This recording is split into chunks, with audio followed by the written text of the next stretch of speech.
manger chez un petit quotidien. Manger ici, la rue. Exactement. Bon, je regarde pas la scène. Ah, il y avait Clémence aussi qui était venue la semaine dernière. Ah, j'ai oublié Clémence. Ah, mais je l'ai pas vu dans son bureau. Au revoir, mec. Envoie-lui un mail, ouais. Je l'ai pas vu dans le bureau. Hello Sandrine. Donc ce cours, ça va être un cours, l'avant-dernier cours. Nous continuerons nous sommes en vacances, n'est-ce pas, jusqu'au mois de début septembre. Donc le prochain cours aura lieu, je crois que c'est le 7 septembre. Jusqu'à là, il n'y a pas de cours. Et il reste un cours sur le chinour, qu'on fera sur l'obéissance, le premier cours, sur l'obéissance. Et après, on va finir. Est-ce qu'on fera encore un autre cours après pour faire une sorte de résumé avec des questions, je pense. On reviendra sur les grands points essentiels. Et on va finir. Après, vous avez le choix, parler entre vous, mieux de faire un cours sur le Shalom Bayit. Peut-être on aura fait 2 ou 3 cours sur le Shalom Bayit. Et après, on verra. Après Sukkot, on fera Udaracha au-dessus. Voilà. Alors, comme on aura été à 2h30, on va commencer. Alors, il y avait une fois une histoire tout à fait bizarre, parce que le père avait l'air très sadique, qui disait comme ça qu'il était en train d'étudier tranquillement dans le salon, et tout d'un coup il voit sa petite fille qui avait pourtant que 10 ans, qui commence à prendre sa poupée. Il lui dit en l'écran, tais-toi qu'est-ce qu'il a dit, méchante, ou je ne sais plus ce qu'il a dit, tais-toi, chef, idiote, tais-toi, comme ça. C'est très surpris, elle étudie sa fille, et elle est très en colère. Elle lui dit, pourquoi tu t'es mis en colère? Et la fille baisse les yeux, elle dit, non, je ne faisais que jouer. Il dit, pourquoi dans ton jeu tu te mets en colère? Il dit, parce que j'étais une maman. Et pourquoi tu veux-tu qu'une maman se mette en colère? Parce que, alors il dit, est-ce que tu crois que c'est bien pour une maman de se mettre en colère? Il dit, oui, une maman peut faire ce qu'elle veut. Et c'est bien pour une maman de traiter sa fille d'idiote. Oui, bien sûr, il a le droit. Et à ce moment-là, le père a eu un type, il a dit, j'ai appris que j'ai mal éduqué mes enfants. Et il a compris que même si l'intention est bonne, même si tu dis à quelqu'un qui est, on n'a jamais dit à quelqu'un qui est idiot, mais je ne sais pas d'ailleurs si le mot c'était idiot, mais bon, en tous les cas, le fait de se mettre en colère était anti-chinouri, anti-éducatif. Alors quel était le principe? Le premier principe, il faut bien comprendre, c'est que s'il y a une contradiction ou même un différentiel entre le bien parler et le bien agir, c'est ou destructeur, ou en tous les cas anti-éducatif, on va voir, ça dépend les niveaux. Donc il faut bien savoir que quand tu as des actes que nous commettons nous les parents, des actes qui sont en contradiction avec nos paroles, chez l'enfant, c'est toujours l'acte qui sera pris qui aura une influence, et les paroles, il sera insensible. Insensible. Il faut bien comprendre. Je donne une histoire affreuse qui existait. C'est des cas concrets qui ont existé. Une fois, un père a frappé son enfant, ce qui est absolument pas bien d'ailleurs, parce qu'il ne priait pas bien. Il a mal prié, il dit n'importe quoi mal prié. Le rave l'a regardé, il l'a appelé, il lui a dit, écoute, très gentiment, il a dit, ton fils a appris 2 choses. 1, il a appris qu'il faut bien prier. 2, il a appris qu'on a le droit de se mettre en colère. Or, le fait qu'il a appris qu'on peut bien prier, il l'a appris par l'oralité, par le mot. Le fait qu'il a vécu comme un acte, comme une expérience, comme quelque chose d'existentiel, d'existence. Or, sache que ce qui restera à 99,999%, c'est l'acte et pas la parole. Donc il a appris à rester comme ça. Alors que le fait qu'il apprend qu'on peut se mettre en colère, ça restera gravé en lui, et tu es en train de fabriquer un coléreux. Donc il faut bien comprendre que dans les rapports éducatifs, ce qui est vécu par l'enfant, c'est beaucoup plus la façon dont nous, parents, agissons que nous, parents, nous parlons. Et que la parole ne peut jamais être un palliatif à un manque, à un chisaron dans l'action. C'est le principe cardinal comme mathématique dans l'éducation. Pire que ça, quand quelqu'un justifie de façon maladroite ou mensongère, des fois, il ne se sent pas bien en fait, par des paroles moralisateurs on apprend à l'enfant d'être un menteur et un manipulateur. Donc, on parlera plus tard dans l'obéissance. Est-ce qu'un père ou une mère peut dire à son enfant, je me suis trompé, je m'excuse, on parlera de ça, ce sera le dernier cours, mais en attendant, il y a des fois oui, des fois non, en gros, mais en gros, en tous les cas, ce qui est négatif, c'est qu'on fasse un acte qui nous paraît à nous-mêmes pas terrible, et qu'après, on le couvre, on le masque avec une parole qui, soi-disant, cachérise l'acte qui n'a pas été positif. Ça, on détruit la colonne vertébrale éthique, morale de l'enfant. On lui apprend que tout est manipulation, que tout est mensonge, que tout est une question d'apparence. Donc on détruit l'enfant. On détruit sa qualité morale. Donc, il faut savoir que plus l'enfant est petit, plus l'écart de l'éducation passe par des exemplarités, ou je préfère le mot d'exemple, de concrétisation de la vie, parce que l'enfance est dans un rapport d'imitation et d'identification aux parents. C'est vrai que plus on grandit, moins ce phénomène existe et plus la parole a du poids. Mais en tous les cas, dans les bas âges et même à l'adolescence, les parents, les enfants retiennent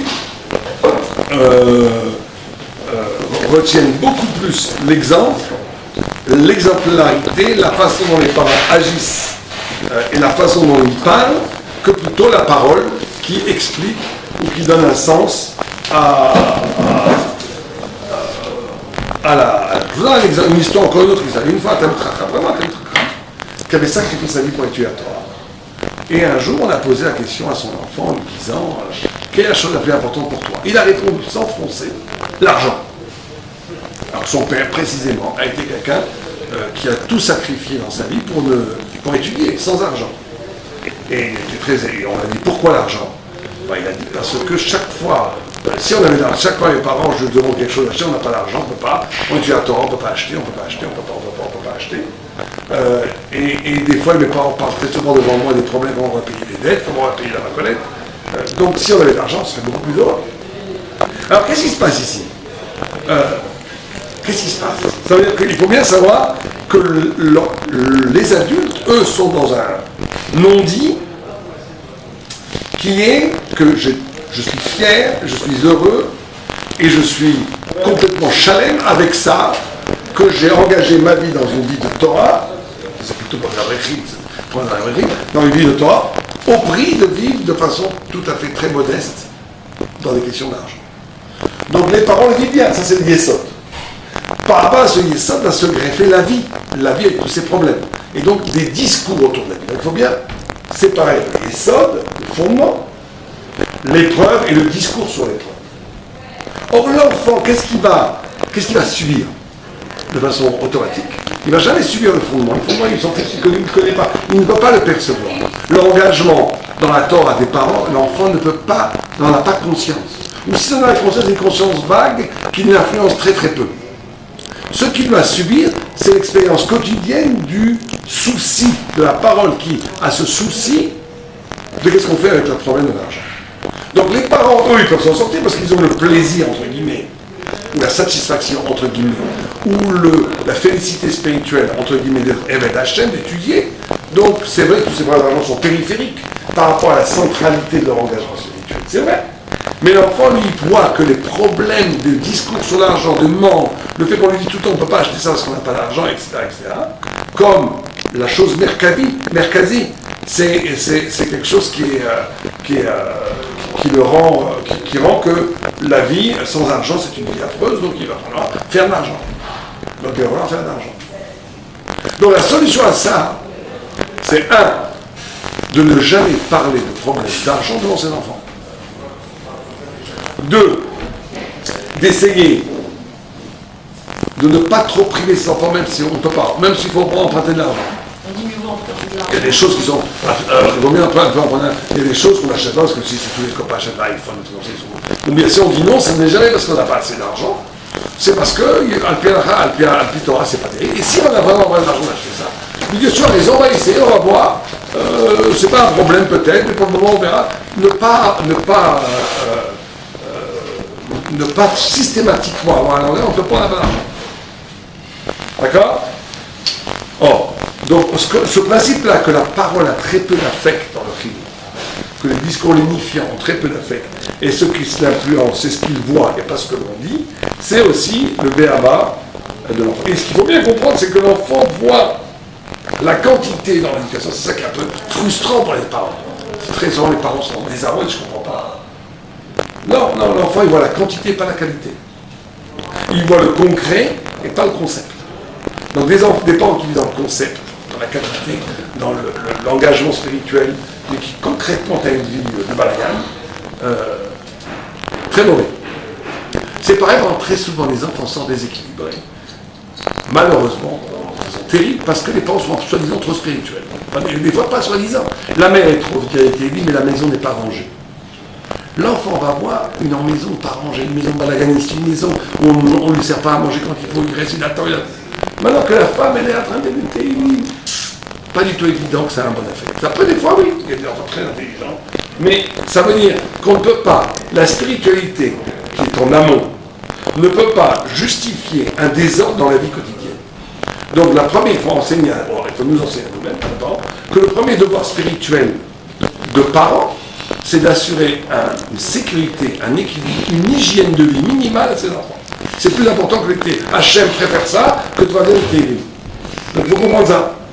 Que Hachem lui préfère que tu t'occupes de ton enfant pour le moment. Quand ton enfant est soudain, tu vas pas te télévisions. Mais qu'au prix d'un sidou mishparti, tu vis dans la spiritualité comme les gens qui vont, chacun fait ce qu'il veut, mais très souvent les pères vont au mal, voilà, après ils disent, je comprends pas, je suis un grand sadique, que mon fils, il a enlevé la kippa pour moi. Après 10 ans pour comprendre, on comprend. D'accord. Donc ça c'est très important. Maintenant, même s'il faut bien comprendre que même si l'enfant comprend la beauté, l'engagement des enfants, ça ne le fait pas désirer si ça se paye au prix de difficultés concrètes qui polluent son existence. Même s'il comprend. Ça, on a des exemples d'enfants qui comprennent, qui respectent leurs parents, qui aiment leurs parents. Et les parents sont formidables. Mais ils disent, pour moi, c'est pas pour moi. Ça, c'est pour eux. C'est un engagement personnel. En d'autres termes, le nœud du secret, c'est que ton engagement personnel spirituel ne peut jamais se payer au prix d'un sacrifice que tu fais payer à l'enfant. Parce que ça, on va le payer très cher. Très, très cher. L'enfant, un jour, dira dans son inconscient et dans sa conscience, très bien, j'ai été instrumentalisé par vos désirs spirituels qui ont fait que moi... Mais moi aujourd'hui, très bien, j'ai ma vie aussi. Moi, je vais m'engager différemment. Il ira ailleurs. Donc ça, c'est le souci du bien-être de l'enfant doit être fondamental dans le rapport. Donc ça passe, comme on l'a dit très souvent, par le fait, et ça c'est très difficile, mais il faut le faire, d'associer l'enfant à l'amour, si on peut. C'est-à-dire que l'itinéraire spirituel, il faut essayer de faire que l'enfant lui-même y participe. Ça veut dire le faire participer dans l'étude, de faire participer dans les télim, mais dans sa joie, dans la joie, qu'il sente qu'il est dans la joie, le plaisir que toi tu ressens comme engagement spirituel, comment chacun à sa façon peut faire que l'enfant rentre à son niveau, des fois très peu, de façon homéopathique, mais que lui-même ait une notion, que lui-même s'engage à ce niveau-là, qu'il ne subisse pas l'engagement spirituel des enfants, mais qu'on fasse participer l'enfant dans cet engagement spirituel. Ça passe aussi, c'est un peu gava, mais c'est pas grave, c'est mon organisation, par ce qu'on appelle une dynamique, que j'appellerais une dynamique d'élection. Ça marche très bien. Ça marche très bien, ça fait des fois des effets collatéraux de gava, il faut faire attention à ça aussi. Mais nous sommes une famille. Il faudrait presque pour chaque famille juive faire un blason, avec une sorte de truc, avec un pigam, Eved Hashem, ou Théo avant tout, ou ce que vous voulez, une sorte de forme de choc. Les goïms disaient, allez, nous allons vaincre les ennemis, les chevaliers. Nous, on devrait mettre une phrase dans la télévision. Une famille, c'est bien qu'elle projette une identification liée à une mitzvah. Alors, ceux qui peuvent, c'est Torah. Nous, on est une famille. Ceux qui peuvent, Eved Hashem. Ceux qui peuvent pas le chesed. Ceux qui peuvent, les Chabet Torah, je sais pas. Mais vous voyez que ça marche ça passe de génération en génération. Très souvent, l'enfant, il dit, mes parents, chez nous, on a toujours aidé les Chachamim. Chez nous, on a toujours accueilli des pauvres. Chez nous, on a toujours étudié la Torah. Chez nous, on est les Chachamim. Ça marche très bien. Donc, de créer dans la famille une culture qui est centralisée autour d'un principe thoraïque fondamental qui donne l'identification mishpartite de la famille.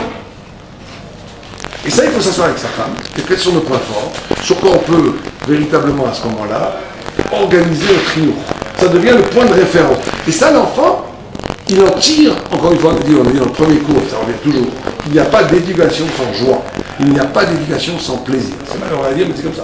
Sans plaisir, un enfant ne pas l'éducation. La courroie de transmission, et même chez les tzadikim, la courroie de transmission du chomer éducatif passe par le fait que l'enfant en tire un profit de joie, un profit de plaisir, un profit de désir. Si ce n'est qu'une obligation, ça ne marche pas. Donc il y a des enfants, on les fait passer. Alors, des fois, ça passe aussi par l'élection. On est une super famille. Les enfants se sentent, prend du plaisir d'être un élu. Prend du plaisir d'être quelqu'un d'une famille, c'est pas grave. Alors après, peut-être, il y a des petits dommages collatéraux. On dit, ah bah, tu le mets à sa place quand c'est devenu bien. Dans les membres des Shiva, ils ont les bonnets Shiva, des étudiants et tout. Là, tu donnes deux claques, tu dis, calme-toi, mon fils. La Nava, c'est le plus important. Mais au moins, on a gagné. Au moins, on a gagné qu'il est sur la bonne voie. Au moins, on a gagné qu'il est engagé dans la Torah. Et donc, la dernière chose pour faire passer cet élément fondamental avant la vie, l'épreuve et le discours sur l'épreuve, c'est la complicité. C'est-à-dire que si tu... Il ne faut pas parler d'argent avec ses enfants. Mais si tu en parles, parle aussi avec lui. S'il ne parle que devant toi, il faut et s'il y a de vraies difficultés, tu peux lui parler, lui faire confiance. Parce que tu lui montres par là que tu lui fais confiance et qu'il fait partie. Il vaut bien éviter ça. Mais si par exemple, il y a des gens, c'est des cas un peu extrêmes, vraiment rien. Là, il faut faire participer l'enfant. Il faut lui parler. Bon. Il y a une fois, pour bien illustrer ses propos, il y a eu une fois un Moré, un rébé dans un CDR, qui a fait une expérience très intéressante. Il a demandé aux enfants, demandez à vos enfants à vous, essayez ce soir, quand vous rentrez, demandez-le. C'est quoi être... on veut faire, vous voulez faire plaisir à vos enfants. Il a demandé comme ça, lui. Il a dit, vous voulez faire plaisir à vos parents. Qu'est-ce que c'est? On doit être un enfant gentil. Très bien. C'est quoi être un enfant gentil? Ils ont tous répondu, ne pas mettre les pieds sur la table, ne pas se brosser les dents à l'heure, aller se coucher tôt, ne pas crier. Non, je dis, qu'est-ce que c'est être un tzaddik? Et même là, ils ont continué. Un tzaddik, c'est écouter papa, écouter maman. Il a été interloqué, il a convoqué les parents. Il a dit aux parents, voilà la réponse de vos enfants. Alors plein de parents n'ont pas voulu écouter. Ils ont dit, non, si je me devais mal poser la question. Qu'est-ce qu'il était, par quoi il était choqué? Par quoi il était choqué, vous pensez? Il n'y a pas de péché. Il n'y a pas de péché, quoi. Ouais, ça veut dire que personne n'a dit quoi? Il n'y a pas de travail manuel, c'est ça. Il n'y a pas de... faire du recette et faire du lit. La relation avec Hachem. Respecter ses parents, c'est... Ils n'ont pas dit ça. Ils ont dit exécuter l'ordre. Mais ce qui est important, c'est qu'ils ont tous dit exécuter un ordre qui était lié au profane. Ils n'ont jamais dit bien prier, bien étudier, faire la tzedaka, mechabel mon père. Ils n'ont pas dit ça. Ils ont dit d'être conforme au désir de quelque chose qui était d'un acte profane. Ça veut dire quoi ça? Ça veut dire qu'inconsciemment, très souvent, et ça nous arrive à nous, hein, on exerce notre autorité parentale à propos de choses qui ne sont pas du tout liées à la Torah. La majorité, si la majorité, regardez, c'est ça une éducation, un message subliminal de la Torah. Si la majorité de tes injonctions, ça veut dire tes ordres, et la majorité de tes reproches, et la majorité tourne autour de ce qu'un goy pourrait dire à son père, à son fils, ça veut dire comment on vit tranquillement dans une maison. On passe à côté du message subliminal de la Torah.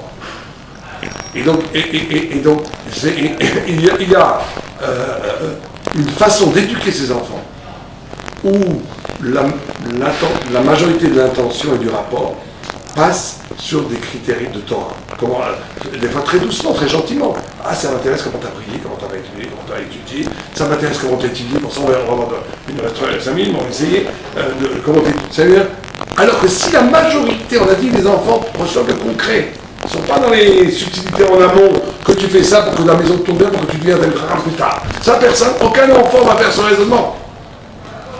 Il voit que la majorité du dibour parental par rapport à lui tourne autour de choses prosaïques, des choses profanes, qui n'ont aucun rapport avec la Torah. Il entend à l'intérieur que ce qui est important dans la vie, c'est d'organiser sa vie matérielle. Donc quand vous avez avec un 3 chapeaux de hauteur, un Streimel, des papillotes, qui étudie jour et nuit, mais qui passe son temps à dire à son fils, et quand il n'étudie pas, il laisse tomber, quand il ne prie pas, il n'est pas du tout avec lui en ces cas. L'enfant, à 20 ans, va aller travailler. Pourquoi? Parce qu'il a pris comme il a travaillé. C'est très bien, mais il va en tous les cas, il ne va pas prendre le chemin d'étude de la Torah. Pourquoi? Parce qu'il va comprendre inconsciemment que l'important dans la vie, c'est organiser sa vie matérielle. Que tu veux, je fais ce que tu m'as dit toujours. Ah, tu te réveilles, c'est vrai. Il y a une histoire comme ça qui a eu terrible. Il y avait aussi terrible. Il y avait une fois un enfant, un riche, un milliardaire, Torel, qui donnait de l'argent à Colel. Histoire vraie, hein. Et il l'a invité chez le Rav, chez le Roche Colère. Et il buvait, il rigolait. Tout d'un coup, le businessman il dit au Roche Colère, c'est marrant, moi j'ai fait plein d'argent dans la vie, je suis un gros businessman, mais j'ai toujours rêvé que mes enfants étudient à Torah. Or, aucun étudie à Torah. Je suis très déçu. Alors, je n'avais pas de leur dire que c'est ça le plus important, c'est quand même injuste. Toute ma vie, je dis que c'était ça l'important, étudier la Torah et tout, et que moi je vous donnerais l'argent pour étudier, vous n'en faites pas. Et non, ça va marcher. Ils sont tous mis à faire du business comme moi. Pourquoi? Et là, le Rav, il me dit que tu me permets de te dire une petite réflexion. Il y a 10 ans, tu m'as invité chez toi, j'ai eu l'honneur d'être invité chez toi. J'ai vu que ton fils, il y a 2 événements. Ton fils, tu l'as crié dessus, je ne sais pas pourquoi. Bon. Et pour t'énerver, il a éteint la lumière Shabbat. C'était Shabbat. T'as rien dit, t'as dit bon, et tu l'as dit comme ça. Tu te fais du mal à toi-même, je m'en fiche, tu ne me provoques pas avec ton histoire. Et quand je te demande comment ça se fait que tu n'as pas été tellement nonchalant par rapport à la tribu de Shabbat, même la petite-fils, tu as répondu, c'est un petit qui comprend rien. Le lendemain matin, au Seder Shnia, ton fils a cassé une coupe de cristal, qui était très chère. Et là, t'as été dans une colère, bon, tu l'as crié. Donc voilà, le langage du minal, c'est quoi? C'est que Torah, c'est pas très grave. Le cristal, l'argent, c'est important. L'enfant, c'est ça qui